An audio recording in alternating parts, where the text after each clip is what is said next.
People's Keishan Prince. Today we're going to talk about the modern day DM, deep line playmaker. There's actually two types of DMs. There's actually a ball winning defensive midfielder, and there's a deep line playmaker. And today we're going to talk about the deep line playmaker. In today's generation, there's probably only three that I can put my hands on to say, listen, go and study him. And that is Toni Kroos, Pirlo, and the man that you're watching at the top is Sergio Busquets, who's probably the best deep line playmaker I've seen. This guy's IQ, is just, we're going to talk about it later on in this video.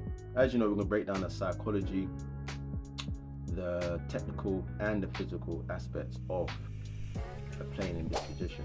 But let me give you the main task of the deep line playmaker. One of the main tasks is that you have to be able to control and conduct the tempo of the game, and to be able to distribute the ball in the most effective way into effective areas of the pitch.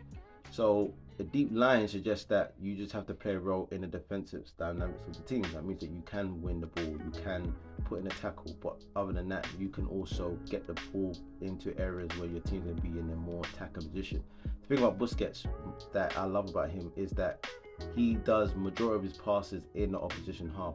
I think he holds the Champions League for the most passes in the opposition half without losing possession against Chelsea at Stamford Bridge. That was a masterclass performance, which you need to go watch that if you are looking to play in this position.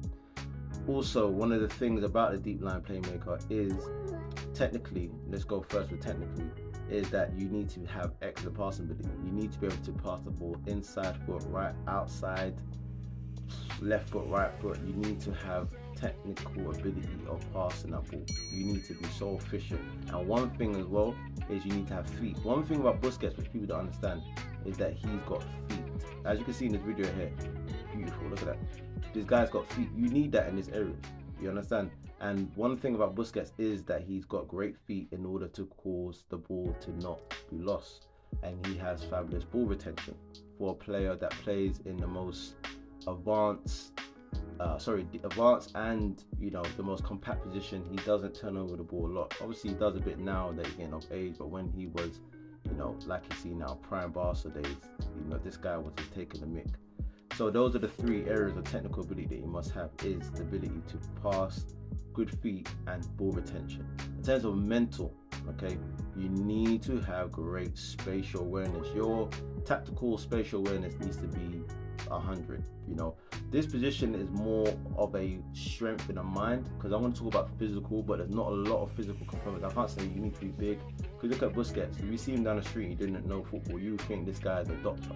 You understand? He does not look like a footballer, and that shows you that you don't have to be big to play football. You just have to have a solid mind, and that's what Busquets has, is that his mind is his strength. And so you need to have football IQ, possession focus, know when to press. These components is very much needed in order for you to be very successful in his position. And in physical, like I said, there's not really, I can't say you need to have fabulous agility, because you don't. You don't need to be quick, because you don't. All you need to be able to do is have great lateral movement. You need to be able to know how to move side to side to screen the defense when you're on the defensive area. You don't really need to be a physical specimen. And I tell you that because I've played against players in Spain that's probably like 5'4", 5'5", and I look at them physically, I was better than them, but then technically they were just on a different galaxy for myself.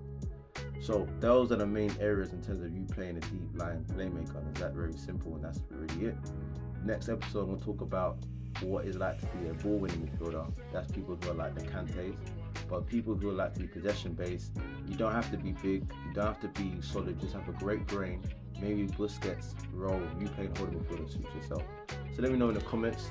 For me, as I said before, the best holding midfielder that I've seen, and there is Sergio Busquets. He is the best deep line playmaker we have seen in the last 20 years. Let me know if you agree or disagree. I'm open for this discussion.